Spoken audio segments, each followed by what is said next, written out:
Hello mga lovely people! Welcome to Cucina di Pichi, the home of Pacham recipes.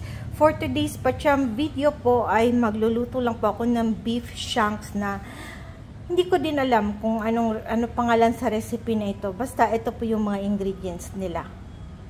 Ingredients niya. So, ayan po yung beef shanks. So, medyo nag-yellow pa siya. Pero okay lang yan kasi pressure cooker. So, hindi ko alam po ilang kilo yan. Basta ang alam ko ay 6 na slice yan. Tapos, gumamit ako ng 2 large na carrots. Dice lang. 3 medium size na potatoes. Tapos, isang buong bawang. Dinikdik ko lang. Gagamit din ako ng 2 beef broth cube. Tapos, green onion para pang garnish. Tapos, dito naman, meron tayong oyster sauce na sinisimot ko. Kaya kung kita nyo, liquid siya masyado. Gagamit din ako ng white wine, soy sauce, dark soy sauce, mantika, panggisa. Lalagyan ko rin ng dried rosemary kung meron kayong fresh, why not? And then, crushed na black pepper. So, yan lang po sa tingin ko. Tapos, mamaya titingnan ko kung kakailanganin kong lagyan ng cornstarch or yung slurry na tinatawag natin. Procedure tayo. Simulan na natin magpacham. So, yun, mantika. Pwede naman pala ding magisa na dyan sa pressure cooker para may lasa na rin yung ating karne. Hindi lang pala yung dyan lang siya palalambutin. Ano? Kayo naman.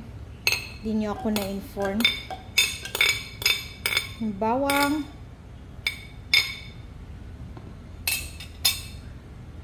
Tapos yung ating paminta. Kita nyo ba?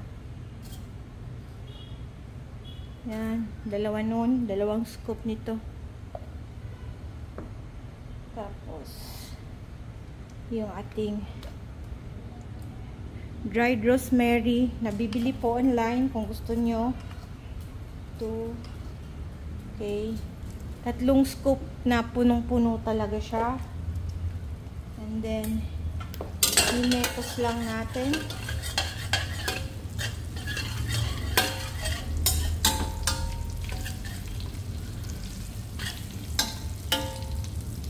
Bango na. Lagay ko na itong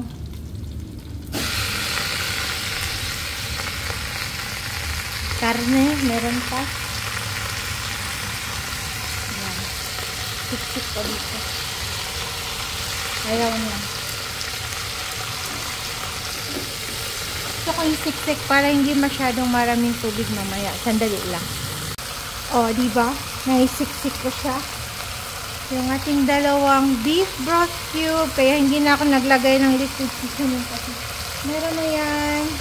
Buhos ko na itong sinimot kong oyster sauce. And then, kung ano-ano na lang ito mga lovely people. White wine. Diba?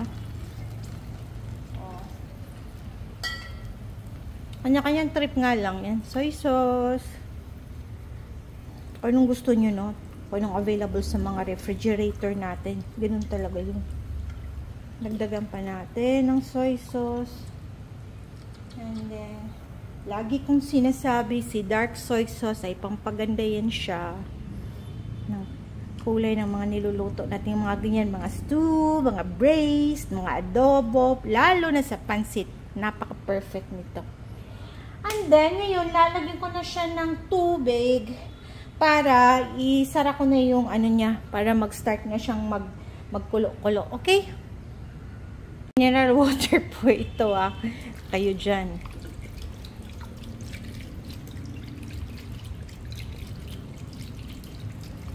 Diba? Level niya lang yung tubig para naman hindi siya maging nilaga. And then ngayon, pwede ko na siyang takpan. Sa wakas, na-master ko na to. Haha. Okay, so, once nag-start siyang gumiling-giling, mga 45 to 50 minutes, kasi nga, lagi ko pong sinasabi, mga senior citizen po itong baka namin dito. Okay? Ayan po, 25 minutes na rin yan siyang gumiling-giling dyan. So, another 25 minutes pa. Ayan, 50 minutes na mga lovely people. So, switch off ko na. Oh, ayan, ang galing na tsambahan. Hindi siya over sa sabaw. So, lulutuin ko muna yung patatas tsaka carrot. Kunting mantika. Kunting mantika daw. Nagigisa ako ng bawang sibuyas. So, okay lang, hindi masyadong mainit. Pero kapag ganito na yung gulay, kailangan talaga mainit pa, hindi siya dumikit. Ano?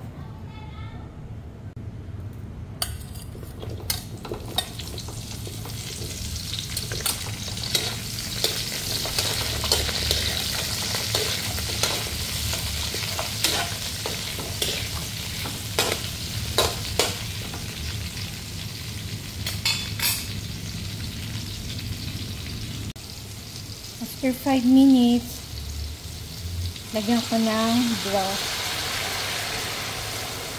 Ito yung galing sa pressure cooker. Yan. And then, hintayin ko na lang maluto itong gulay bago ko ilalagay yung karne kasi super lambot na po nila. Para hindi naman sila maghiwa-hiwalay.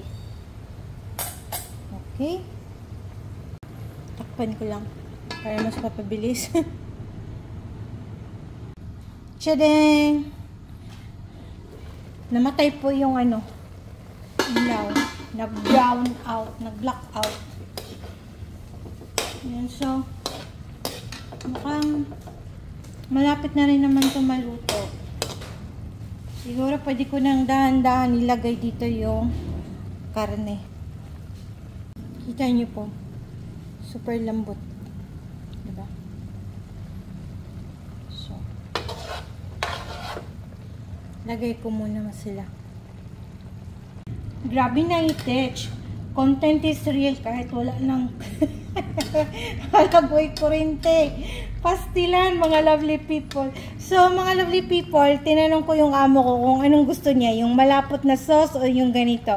Sabi niya, bahala daw ako. So, this time, parang gusto ko yung masabaw-sabaw siyang ganyan. So, ayan, ready na po siya. O, tapusin na natin ito.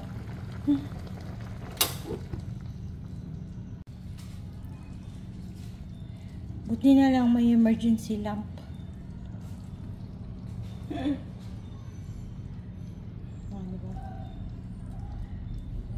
Okay, that's it. So, sa tingin ko wala po tayong tikiman time. I-describe ko na lang po sa description yung ating pacham ulam for today's video. Thank you for watching. Hanggang sa susunod po, dito lang sa Cucina di Pichi, the home of pacham recipes. Ciao, ciao!